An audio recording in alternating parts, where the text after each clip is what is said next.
अच्छा, आपने horror story तो बहुत ज्यादा सुनी होंगी, इधर उधर किसी ना किसी से आप सुनते ही रहते होंगे।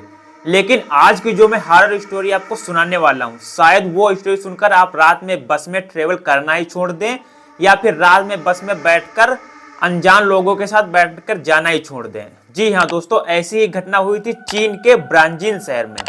तो दोस्तों ये घटना है 14 नवंबर 1995 की, जहां पर रूट नंबर 375 में बस आया जाया करती थी। भैया जब सड़क है तो बस तो आएंगी जाएंगी ही।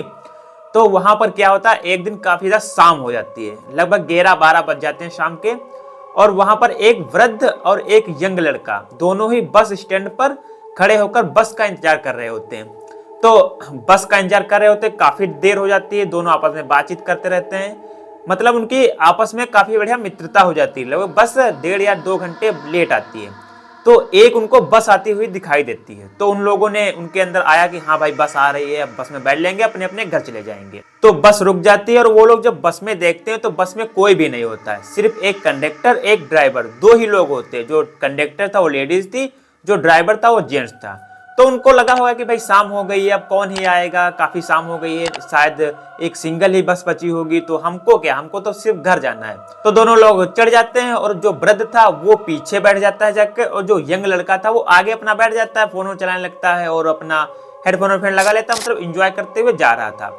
बस स्टैंड था लगभग, जो पहला बस स्टैंड था उससे लगभग 4-5 या 10 किलोमीटर दूर एक और दूसरा बस स्टैंड था। लेकिन इन दोनों बस स्टैंड के बीच में बस बीच में ही रुक जाती है, और वहां पर देखते हैं कि 3 लोग थे, मतलब 3 सवारी और थी। तो बस ड्राइवर सोचता कि शाम हो गई, इनको भी घर जाना होगा, तो इनको भी बैठा ही लेते हैं और इनको भी छोड़ देते हैं। तो वो जो 3 सवारी थी उनको जब देखता है वो पीछे वृद्ध बैठकर, क्योंकि वो जो लड़का था वो तो अपने में एंजॉय कर रहा था, उसको कोई मतलब ही नहीं था कौन आ रहा कौन जा रहा, कोई मतलब नहीं। लेकिन जो वृद्ध था वो हर चीज देख रहा था। तो वो देखता है वृद्ध कि यहाँ पर उजेला तो होगा ही नहीं, क्योंकि भाई शाम हो गई थी और बस स्टैंड भी नहीं था वो। तो वो देखता है कि 3 लोग हैं, 3 लोग हैं, उनका सर नहीं दिख रहा है, सर तो मतलब दिख तो रहा है लेकिन ब्लैक ब्लैक सा दिख रहा है, और वृद्ध था तो उसको इतना अच्छा दिखाई भी नहीं देता था। तो उसको ऐसा लगा कि इंसान तो 3 हैं लेकिन उनको सिर नहीं अच्छे से दिखाई दे रहा है, और 2 तो बिल्कुल स्वच्छ हैं, लेकिन जो तीसरा है उसका सर नीचे झुका हुआ है, और उसको 2 लोग जो हैं वो चढ़ाने की कोशिश कर रहे हैं बस पर। तो उसको लगा होगा कि यार मतलब ये नशे वशे में होगा, और 2 लोग हैं तो इसका साथी हैं, इसको बस में चढ़ा कर ले जाएंगे। ऐसे ही चलता रहा, वो लोग बैठ गए भाई, पीछे जाकर बैठ गए। तो जो वृद्ध होता है वो अचानक से उठता है, मतलब उसके अंदर अचानक से हड़बड़ी सी मच जाती है और उठता है, और जो यंग लड़का आगे बैठा था उससे अचानक से में लड़ाई करने लगता है, मतलब आर्गुमेंट चालू हो जाता है उन दोनों के बीच में, और एकदम से लड़ाई करने लगता है। तो जो कंडक्टर था और ड्राइवर था उसको समझ में नहीं आता कि ये वृद्ध एकदम से उठा और इस लड़के से लड़ाई क्यों करने लगा। भाई इनकी तो अच्छी बोलचाल थी, दोनों लोग एक ही बस स्टैंड पर मिले थे, और यहाँ पर आकर बस के अंदर क्यों लड़ाई करने लगे। और बात इतनी बढ़ गई, उस बुढ़े ने बात इतनी बढ़ा दी कि दोनों के बीच में हाथापाई की भी नौबत आ गई। तब कंडक्टर और बस ड्राइवर ने निर्धारित किया कि इन दोनों को कहीं ना कहीं उतार दिया जाए। उन लोगों ने उसको उतार दिया, उन दोनों लोगों का मतलब वृद्ध और यंग लड़के को उतार दिया।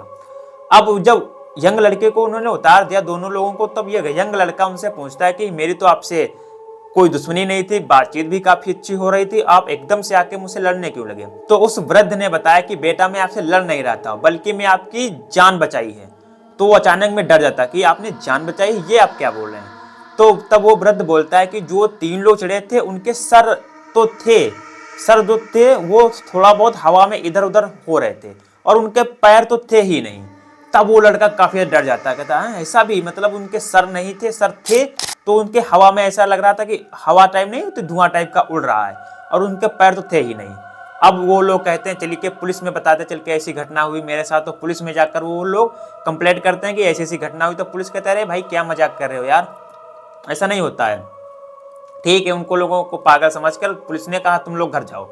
तो वो लोग अपने अपने घर चले गए। लेकिन अगले दिन क्या होता है, अगले दिन न्यूज में निकल कर आता है कि जिस कंपनी की बस थी उसके सीईओ ने कहा कि मेरी बस रात से गायब हो गई। अब पुलिस में ज्यादा हड़बड़ी मच गई, क्योंकि वो कहानी भी उन लोगों ने बताई थी। अब पुलिस को पूरा शक हुआ।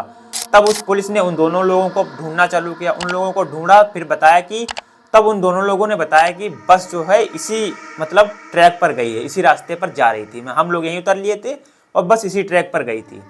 फिर आगे चलकर धीरे धीरे उनको पता चलता है कि बस जो है वो एक नदी में गिरी मिलती है।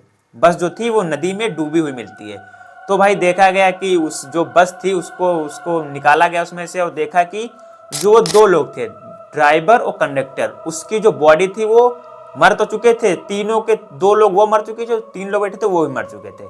लेकिन जो बस ड्राइवर था, कंडक्टर था, उनकी बॉडी ठीक थी, लेकिन जो 3 लोग चढ़े थे उनकी बॉडी पूरी तरह से सड़ गई थी। अब दोस्तों साइंटिफिकली हम अगर बात करें, और साइंटिफिकली सोचा भी गया उस टाइम की अगर 48 घंटे या 24 घंटे में किसी की बॉडी सड़ कह सकती है। ये जो 2 बॉडी बस ड्राइवर और कंडक्टर की मिली है, ये तो सड़ी नहीं हुई है। क्या है भाई, ये तो सड़ी हुई नहीं है, लेकिन इन तीनों लोगों की बॉडी कैसे सड़ गई। तब दोस्तों उनको थोड़ा सा लगा कि शायद ये आत्माएं या भूत प्रेत ही होंगे। तो दोस्तों ये एक घटना थी जो कि रियल घटना है, चीन के बिंजिंग शहर की, रूट नंबर 375 की।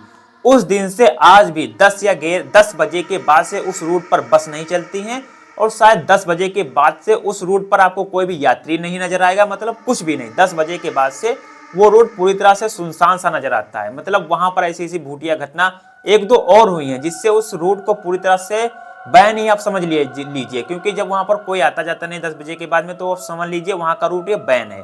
तो दोस्तों आपको कैसी लगी ये घटना, आप हमें कमेंट सेक्शन में जरूर अपनी राय जरूर बताएं। और क्या आप ये कहानी सुनकर रात में ट्रेवल करना चाहेंगे बस में, हमें कमेंट सेक्शन में जरूर बताना। और वीडियो को लाइक, चैनल को सब्सक्राइब जरूर करना, क्योंकि मैं आपके लिए नई नई horror video, real horror video आपके लिए लाता रहूंगा, जो अपने देश में विदेश में घटनाएं होती हैं वो आपको बताता रहूंगा। Thank you for watching. जय हिंद।